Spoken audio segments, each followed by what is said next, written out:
Fala, meu povo da Polícia Militar do Ceará, professora Maiara chegando aqui para trazer uma dica muito boa para vocês, né? Seu edital foi publicado, sua prova será em breve.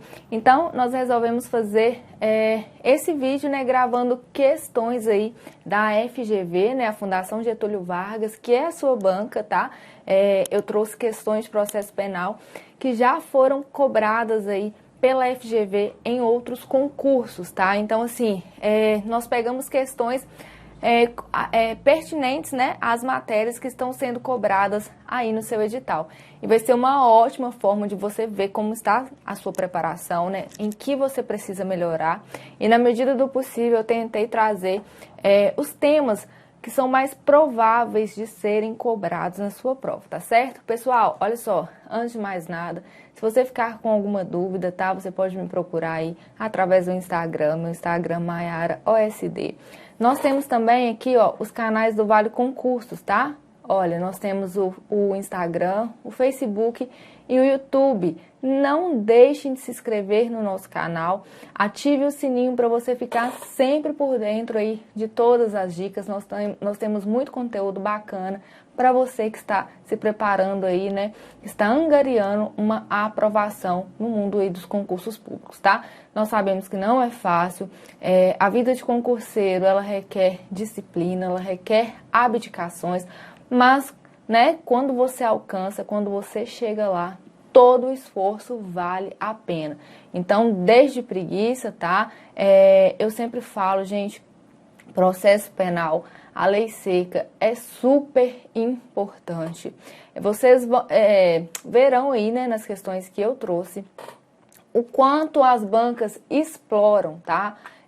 A parte aí da legislação, tá certo? Então, pessoal, sem mais delongas, tá? Feitas aí as devidas apresentações, vamos começar aí, então, com a nossa primeira questão aí, elaborada, tá?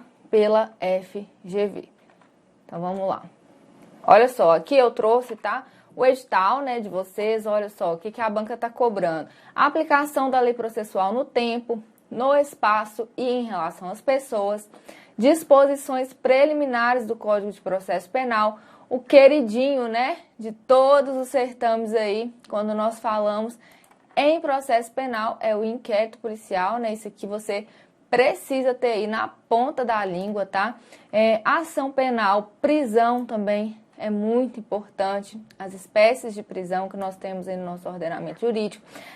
Também está sendo cobrada aqui, né, a prisão temporária, que se encontra em uma lei extravagante, que é a Lei 7.960 de 89, o processo e julgamento dos crimes de responsabilidade dos funcionários públicos. A partir do artigo aí 514, são cinco artigos, é bem pequeno, tá? Então você precisa ler, tá? O habeas corpus e seu processo, disposições constitucionais aplicáveis ao direito processual penal, tá certo? Então vamos começar aqui com a nossa primeira questão de hoje. Olha só, Kevin foi preso pela prática do crime de lesão corporal grave. Então, lesão corporal grave é artigo 129, parágrafo 1º, inciso 1º aí do Código Penal, com pena de reclusão de 1 a 5 anos, tá? Então, a pena aqui, reclusão de 1 a 5 anos. Considerando o crime praticado por Kevin, a fiança. Gente, então aqui nós temos, né, perguntando a respeito da prisão e se essa prisão caberia fiança, tá? Olha, não poderá ser fixada pela autoridade policial, mas tão somente pelo magistrado, pois relevante para tal definição a pena máxima prevista em abstrato e não a mínima.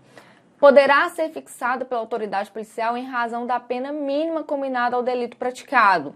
Não poderá ser concedida em nenhuma espécie, considerando a pena em abstrato do delito, ainda que não tenha natureza de crime hediondo. Não poderá ser substituída uma vez fixada por liberdade provisória ou dispensada pelo magistrado, ainda que se trate de acusado economicamente pobre. Não poderá ser concedida na delegacia nem em juízo por tratar-se de crime equiparado a hediondo. Gente, essa questão aqui, ela tá dentro do tema, tá? Prisão e liberdade provisória. O que acontece? A liberdade provisória, ela é um gênero e ela possui duas espécies, que é a liberdade provisória concedida por fiança e a liberdade provisória concedida sem fiança, tá certo? Então aqui ela tá falando, né, trouxe ali uma hipótese de uma lesão corporal, né, grave, com a pena de 1 a 5 anos. O que vai definir a questão da fiança? Quem pode conceder fiança? Qual será o valor da fiança? A pena máxima, ela que irá influir, tá? Nessa questão. Então, assim, nós desprezamos a pena mínima nesse caso, e aí nós vamos analisar a pena máxima. Então, ó, vamos aqui às alternativas. Olha, não pode ser fixada pela autoridade policial, mas tão somente pelo magistrado, pois é relevante para tal definição a pena máxima prevista e não a mínima. Correta. Essa aqui é a nossa alternativa correta. Eu trouxe para vocês os artigos ali, tá? E nós já iremos vê-lo. Vamos passar aqui a ver os erros das outras alternativas. Pode ser fixada pela autoridade policial? Não, não pode. Em razão que da pena máxima, tá? Não poderá ser concedida em nenhuma espécie, considerando a pena em abstrato delito, ainda que não tenha natureza de crime hediondo. Pessoal, o crime hediondo é vedado a concessão de fiança, tá? Não pode aí a fiança no crime hediondo, mas isso não impede a liberdade provisória, tá? Então, ainda que não tenha natureza de crime hediondo, não, aqui, né, se ele não é hediondo, a fiança pode sim ser concedida, tá? Não poderá ser substituída uma vez fixada por liberdade provisória ou dispensado pelo magistrado, ainda que se trate de acusado economicamente pobre. Ao acusado economicamente pobre, o juiz pode sim dispensar, tá, a fiança, porque se a pessoa não tem recursos, né, para pagá-la, então o juiz ele pode dispensar, assim como ele pode diminuir de 2/3, tá, ou ele pode aumentar até 1000 vezes, dependendo da situação econômica aí do acusado.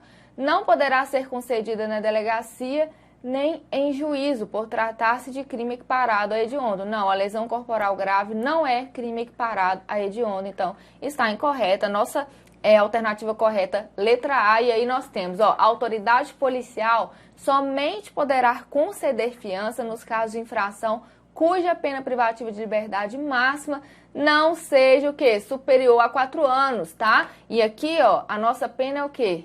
5 anos, né? Então, aqui a autoridade policial não pode conceder-lhe apenas o juiz. Nos demais casos, quais são os demais casos?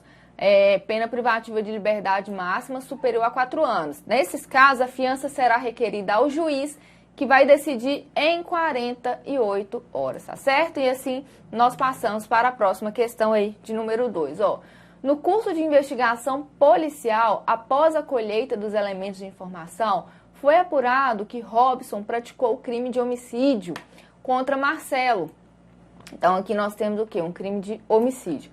E que o agente planejava fugir do país para evitar responder pelo crime. Considerando o fato narrado, Robson poderá ser preso em flagrante, exclusivamente pela autoridade policial. Primeiro que ele não vai poder ser preso em flagrante, né? Ele já saiu do flagrante.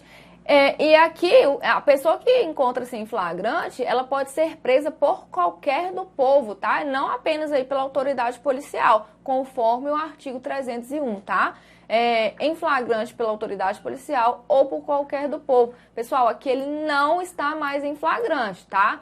Ele não está mais em flagrante, então aqui nós já estamos falando aí de uma possível prisão cautelar, tá certo?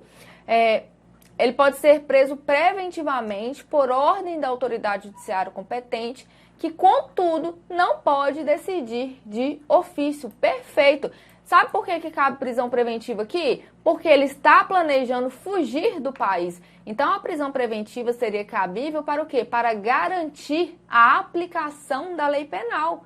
Tá? Ele está planejando fugir para evitar responder pelo crime. Então, aqui a prisão preventiva, ela pode ser concedida para garantir a aplicação da lei penal, contudo, não pode o juiz decidir de ofício. Isso aqui, eu faço um alerta para vocês, porque isso foi alteração do pacote anticrime.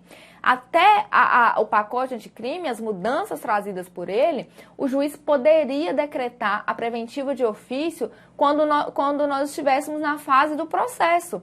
Mas isso não é mais possível, tá? O juiz, para decretar prisão preventiva, ele tem que ser provocado, tá? Ele não decreta preventiva mais de ofício. Então, tomem cuidado com isso, porque com certeza será um tema aí que as bancas irão explorar, tendo em vista, né, que trata-se aí de uma alteração recente, tá? Então, tá correto, tá? Temporariamente de ofício, prisão temporária também não é concedida de ofício, tá? Pelo juiz. Então, aqui também está errado, tá? Preventivamente por ordem da autoridade policial, gente. Autoridade policial, delegado de polícia, ele não decreta prisão de ninguém, não, tá? A não ser que ele ratifique uma prisão em flagrante, mas isso vai ser analisado pelo juiz, que vai converter em preventiva, ou ele vai conceder liberdade provisória com ou sem fiança, tá? Então, aqui, errado também. E aí, a nossa alternativa correta, letra C, ó. A prisão preventiva poderá ser decretada como garantia da ordem pública, da ordem econômica, por conveniência da instrução criminal, né? Ou para assegurar, ao nosso caso aqui, a aplicação da lei penal, quando houver prova da existência do crime e indício suficiente de autoria e de perigo gerado pelo estado de liberdade do imputado, tá certo? Então, passamos aí para a próxima questão a respeito aí do inquérito policial, ó. O inquérito policial é procedimento administrativo, tá? Ele não é processo, pessoal. Cuidado aí com as bancas trocarem, tá? É um procedimento, não há partes, tá? Processo, nós temos partes. Aqui, no inquérito, não há partes. Possui características próprias, destacadas pela doutrina e pela jurisprudência. Com relação ao tema, analise as afirmativas a seguir. Pode ser instaurado de ofício ou a requerimento, tanto nos crimes de ação pública quanto nos de ação privada. Mas o oferecimento da ação penal dependerá da vontade da vítima nesse último caso. Gente, inquérito policial, para ele ser instaurado de ofício, nós temos que estar diante de o quê? De crimes de ação pública incondicionada, tá? Se nós estivermos falando de crime de ação pública condicionada à representação, o inquérito não pode ser instaurado sem essa representação, e muito menos se nós estivermos diante aí de crimes, né, sujeitos à ação penal privada, tá? É preciso que haja o quê? Requerimento da vítima nesse caso, tá bom? Então, o inquérito não será instaurado de ofício, tá? Se nós estivermos falando aí de crime de ação penal privada, tá? Então, aqui está incorreto. Contra a decisão que indefere o seu requerimento de abertura, cabe recurso ao Poder Judiciário. Errado, gente. Contra a decisão que indefere o requerimento de abertura do inquérito, cabe recurso ao chefe de polícia, tá? E não ao Poder Judiciário. Pode ser requerida sua abertura, ainda que não seja possível identificar o autor do fato naquele momento. Correto, porque o inquérito busca justamente o quê? Angariar ali elementos informativos a respeito da autoria, né, do fato, quem foi que praticou aquele crime, porque às vezes a vítima não tem conhecimento, não é possível identificar o autor. Então, o inquérito visa justamente, né, buscar elementos que possam identificar o autor, as circunstâncias em que o crime foi praticado, tá? A materialidade ali do delito. Então, a única assertiva aqui, a afirmativa que está correta aqui, né, é o 3, então nossa letra é B, tá? Questão de número 4, ó. José, funcionário público, foi denunciado pela prática do crime de peculato após a análise pelo Ministério Público de Procedimento Administrativo Disciplinar, em que foi imposta sanção ao acusado. Encaminhados à autoridade judicial para análise da inicial acusatória, de acordo com o Código de Processo Penal, é correto afirmar: o acusado, após o recebimento da denúncia, será notificado para apresentação de resposta preliminar, ocasião em que deverá ser apresentado rol de testemunhas de defesa, mas não caberá instrução com documentos e justificações. Gente, aqui nós estamos falando justamente de um tema aí que está, né, sendo cobrado no seu edital, que é o processo aí, né, dos crimes de responsabilidade de funcionários públicos, tá? O que acontece? A lei, ela estabelece que antes, tá, do recebimento e não após, antes do recebimento da denúncia, o juiz ele vai notificar, tá?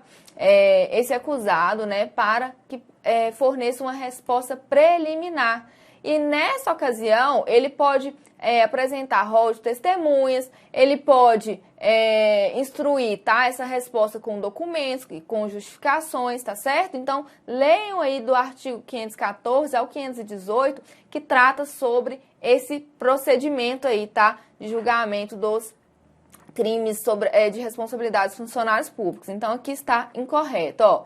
O rito comum ordinário, com o recebimento da denúncia e citação imediata do acusado, deverá ser observado, já que não existe previsão legal de procedimento especial para crimes próprios praticados por funcionário público. Errado, eu acabei de falar, né, que esse procedimento está elencado aí a partir do artigo 514 do Código de Processo Penal, tá? Então, existe sim esse procedimento especial. O oferecimento da denúncia não foi válido, tendo em vista que era indispensável a prévia existência de inquérito policial para acompanhar a exordial acusatória. Gente, nós sabemos que uma das características do inquérito policial é justamente o fato dele ser o quê? Dispensável, tá? Então, não há indispensabilidade aí do inquérito. Então, cuidado aí, tá? Atenção com essas características do inquérito. Também está incorreta. A análise do recebimento ou não da denúncia somente será realizada após notificação do acusado para a apresentação de defesa preliminar no prazo de 15 dias. Correto, tá? Corretíssimo aqui. Então, antes de receber a denúncia, o juiz ele notifica o acusado para apresentar, né, a resposta preliminar aí no prazo de 15 dias. O acusado, considerando a exigência de notificação para apresentação de defesa preliminar no prazo de 10 dias, não é 10 dias, tá? Então, aqui, ó, nos crimes afiançáveis, estando a denúncia ou queixa em devida forma, o juiz mandará autuá-la e ordenará a notificação. Cuidado aqui, se a questão trouxer citação, tá errado, tá? A citação, ela forma o processo. Através da citação, o acusado, ele toma ciência, tá? Que foi oferecida uma denúncia ou uma queixa contra ele, ele é chamado ao processo para se defender, tá? Então, aqui nós estamos falando de notificação e não de citação. E ele vai responder por escrito dentro do prazo de 15 dias, tá certo? A questão de número 5, ó. Enquanto Pedro estava praticando um crime de furto em um carro localizado na rua, Antônio, que morava na casa da frente, contatou o seu advogado e perguntou quem poderia prendê-lo. À luz da sistemática, afeta aos direitos e garantias constitucionais, o advogado respondeu corretamente que, naquele instante, Pedro poderia ser preso por qualquer do povo. Então, aqui, ó, nós estamos falando do artigo 301 do Código de Processo Penal, que fala: qualquer do povo pode. A autoridade policial e os seus agentes devem prender quem encontra-se ali em situação de flagrante, tá? O povo, nós falamos que é o quê? É um flagrante facultativo, ele pode, tá? Agora, para a autoridade policial e seus agentes, é o flagrante que obrigatório, tá? Eles devem agir diante aí de uma situação flagrancial, tá certo? Então, artigo 301, qualquer do povo, tá? Poderia realizar essa prisão, já que ele estava o quê? Na situação de flagrante, tá certo?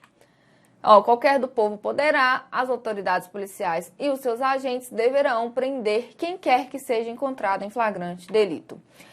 No curso de ação penal em que Roberto figurava como denunciado, entrou em vigor lei que versava sobre processamento da ação penal em procedimento comum ordinário, com conteúdo exclusivamente processual,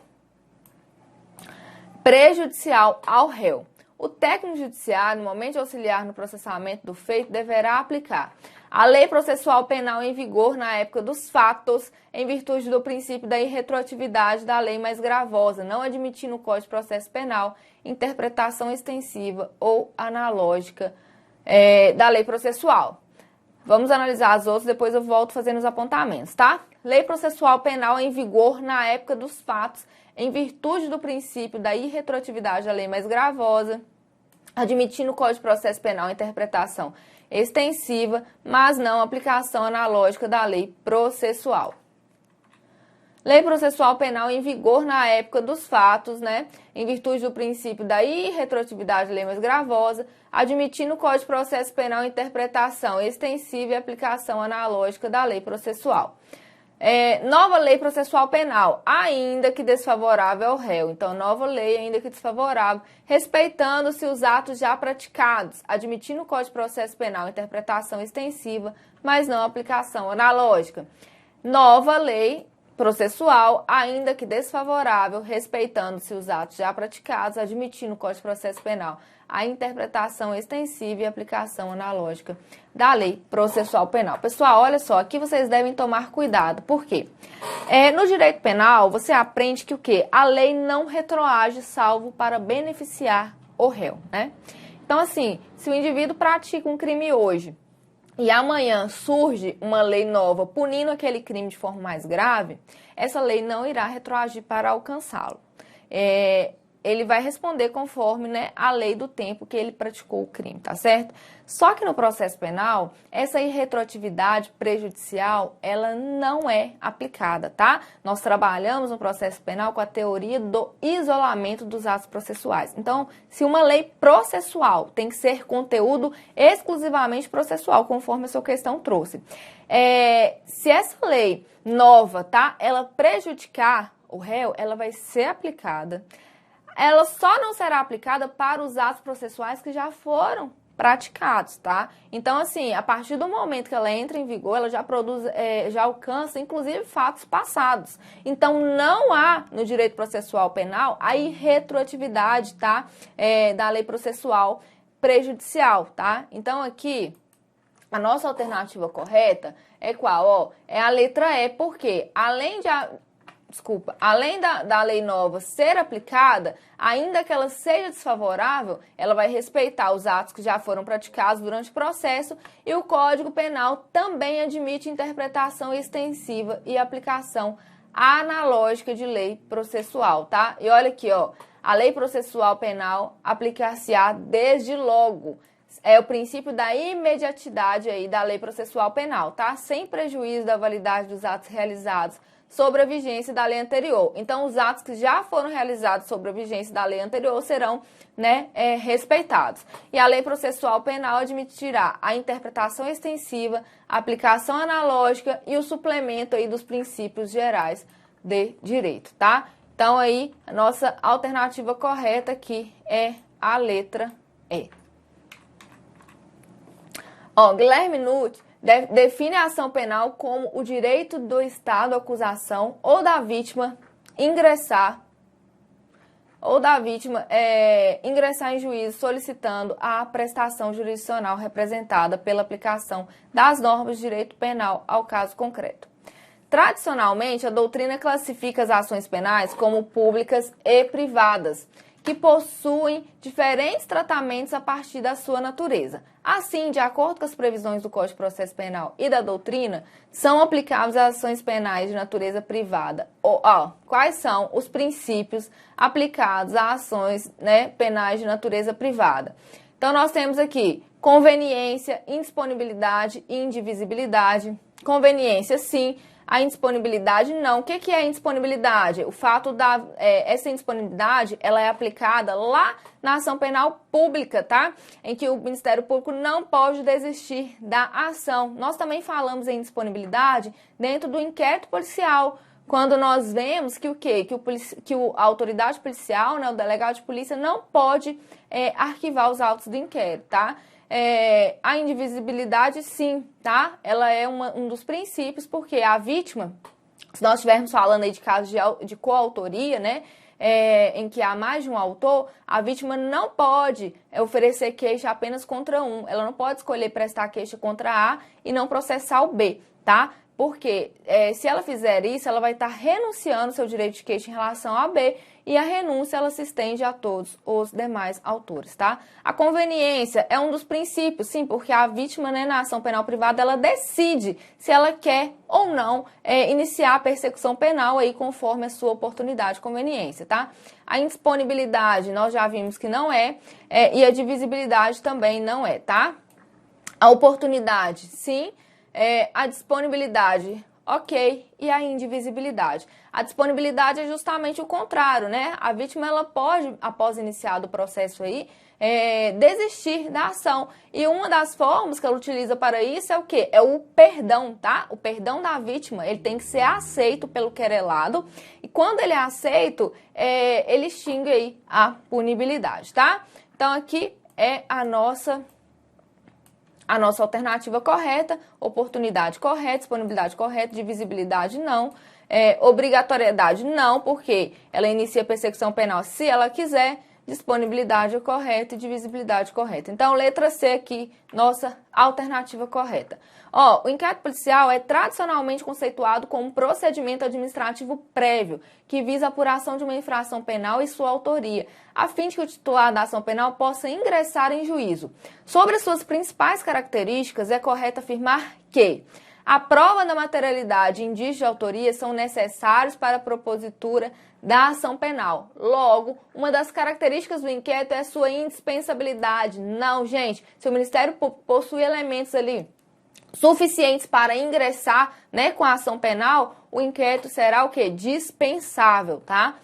O inquérito policial é um instrumento sigiloso, logo não pode ser acessado em momento algum pelo advogado do indiciado. Gente, isso aqui está incorreto, tá? Embora uma das características do inquérito seja justamente, né, o fato dele ser sigiloso, nós temos inclusive uma súmula vinculante, tá? Que é a súmula vinculante número 14, que garante o acesso do advogado, tá? Aos autos do inquérito, aqueles elementos que já foram documentados. A única ressalva é em relação às diligências em andamento, né? Essas diligências, obviamente, até mesmo para garantir a sua eficiência, o advogado, né, do investigado, ele não terá acesso, tá? Mas é um direito do defensor ter acesso aí aos autos do inquérito, né, quanto àqueles elementos que já foram documentados. Então, aqui está incorreto, tá? O contraditório pleno e a ampla defesa são indispensáveis no inquérito. Errado. Por quê? Pelo fato do inquérito possuir como característica, né, a inquisitoriedade, tá? Não há presença aí de contraditório e ampla defesa durante aí o curso do inquérito. O inquérito é um procedimento significativamente marcado pela oralidade. Errado. Nós podemos ver, né, na lei processual penal que o quê? O inquérito será escrito, tá? Então, não é oral. O inquérito pode ser considerado indisponível para a autoridade policial, já que, uma vez instaurado, não pode ser por ela diretamente arquivado. Perfeito, né? A autoridade policial, quando nós vimos a outra questão aí a respeito das características da ação penal privada, eu disse a vocês, né, que a indisponibilidade ela é aplicada tanto na ação penal pública, em que o Ministério Público não pode desistir da ação penal, e quanto na fase do inquérito, porque aí, ó, artigo 17, a autoridade policial não pode mandar arquivar os autos do inquérito. O arquivamento, né, é feito aí pelo Ministério Público, tá? É promovido pelo Ministério Público com a chancela do juiz. Mas, olha, isso também foi uma coisa que o pacote anticrime visou modificar, embora esteja suspenso, tá? Aí, através de uma liminar, né, por uma ação direta de inconstitucionalidade. Porque o pacote anticrime trouxe a previsão de arquivamento direto pelo Ministério Público sem que haja manifestação do juiz, tá? Mas eu volto a repetir, nós não estamos aplicando essa forma de arquivamento porque está suspenso. Então, vigora o quê? A forma antiga, em que o Ministério Público promove e o juiz, né, homologa aí esse arquivamento, tá certo? Então, próxima questão aí. Número 9, ó, Renata foi autora de crime de injúria praticado em desfavor de Ana Carolina, sua antiga vizinha e até então amiga. Diante disso, Ana Carolina procurou um advogado e propôs queixa-crime, observada todas as formalidades legais. Renata foi citada e a instrução teve seu curso regular. Foi publicada a decisão intimando o defensor de Renata e o querelante para apresentar alegações finais, tendo se mantido inerte por 40 dias. O fato de o querelante deixar de promover o andamento desse processo durante 30 dias seguidos, de acordo com o Código de Processo Penal, configura o quê? Perdão não, né? Perdão judicial também não, renúncia ao direito de representação teria que ser antes, né? Aí de iniciar o processo, e a decadência também é antes. Então, nós temos aqui um caso o quê? De perempção, tratado aí no artigo 60, ó. Nos casos que somente se procede mediante queixa, considerar-se-á perempta A ação penal, quando iniciada, essa o querelante deixa de promover o andamento, ó, durante 30 dias seguidos. Lá ela deixou por mais de 40. Então, ocorreu a perempção, tá? Quando falecendo o querelante ou sobrevindo sua incapacidade, não comparecer em juízo para prosseguir no processo dentro do prazo de 60 dias, qualquer das pessoas a quem couber fazê-lo, ressalvado aí o disposto no artigo 36. Olha só, gente, então aqui, quando a pessoa falece e o CAD, né, que são o cônjuge, ascendente, descendente ou irmão, deixa, né, de prosseguir no processo. Quando o querelante deixar de comparecer sem motivo justificado, ó, ele deixa de comparecer sem motivo a qualquer ato do processo a que deve estar presente ou deixa de formular o pedido de condenação nas alegações finais. Ou quando, sendo querelante pessoa jurídica, se extinguir sem deixar sucessor. Então, esses são os casos aí, né, em que ocorrerá a perempção, tá? A nossa última questão de hoje a respeito da prisão temporária, retratada aí na Lei 7.960, ó. A lei, né, 7.960, traz uma medida cautelar pessoal de natureza constritiva, conhecida como prisão temporária. Sobre tal medida, é correto afirmar que pode ser decretada de ofício pelo magistrado. Não, tem que haver representação da autoridade policial ou então, né, requerimento aí do Ministério Público, tá? Ainda que decorrido o prazo da prisão fixado pelo magistrado, a soltura do preso depende da expedição de alvará nesse sentido. Não depende, gente. A respeito do prazo, tá? Da prisão temporária, é o seguinte. A lei 7.960 fala que esse prazo será de 5 dias, podendo ser prorrogado por mais 5 dias em caso de extrema e comprovada necessidade. Agora, ela elenca ali um rol taxativo de crimes em que é possível decretar prisão temporária. Porém, lá na Lei de Crimes Hediondos, que é a Lei 8.072 de 90, aqueles crimes, né, que são considerados aí hediondos pelo legislador, eles também podem estar sujeitos aí, né, à prisão temporária. Porém, quando nós estivermos falando de crime hediondo ou crime equiparado hediondo, né, tortura, tráfico e terrorismo, o prazo da prisão temporária será diferente. O prazo será de 30 dias, podendo ser prorrogado por mais 30 em caso de extrema e comprovada necessidade. Então, fiquem atentos aí, tá? Se é sua questão de pedir prazo de prisão temporária. E aí, findo esse prazo, né, previsto aí para a prisão temporária, não depende de expedição de alvará, tá? O investigado, né, preso, vai ser imediatamente colocado em liberdade se por outro motivo não estiver preso, ou se a prisão já não tiver sido convertida em preventiva, tá? Sendo o crime investigado hediondo, poderá ter seu prazo inicial fixado em até 30 dias, correto? Foi o que eu acabei de falar com vocês a respeito do prazo. Em regra, terá prazo de 5 dias, conforme a lei, sim. Né? Se não for crime hediondo, o prazo é de 5 dias. Improrrogável, não. Por quê? Pode ser prorrogado por mais 5 dias em caso de extrema e comprovada necessidade. Poderá ser decretada caso esteja sendo investigada a prática de homicídio doloso qualificado, mas não de homicídio doloso simples. Errado, tá, pessoal? O simples também, conforme a lei. O homicídio doloso qualificado, ele é crime hediondo. O prazo dele será diferente, né, se a temporária for decretada. O prazo do qualificado será de 30 dias. E o prazo do homicídio doloso simples, que não é hediondo, será de 5 dias, tá? Mas nos 2 casos caberá aí prisão temporária. Então, aqui, ó, a letra C, tá? Porque se tratando, né, de crime hediondo aí, o prazo inicial, ó, aqui, ó, a prisão temporária será decretada pelo juiz em face da representação da autoridade policial ou requerimento do Ministério Público e terá o prazo de 5 dias, prorrogáveis, né, por igual período em caso de extrema e comprovada necessidade. Aí lá no artigo 2º, parágrafo 4º da Lei 8.072, ó, a prisão temporária sobre a qual dispõe, né, a Lei 7.960, nos crimes previstos, né, os crimes hediondos, o prazo será o quê? De 30 dias, prorrogável por igual período em caso de extrema e comprovada necessidade. E assim, pessoal, nós encerramos aqui, né, essa bateria de questões. Eu espero que vocês tenham se saído bem. Resolvam as questões, tá? Leiam a lei seca, por favor. Vocês viram aí, né, que as questões a FGV gosta da legislação, então vocês precisam estar com ela aí na ponta da língua, tá certo? Então, um abraço a todos vocês, boa prova, bons estudos e até a próxima. Tchau, tchau!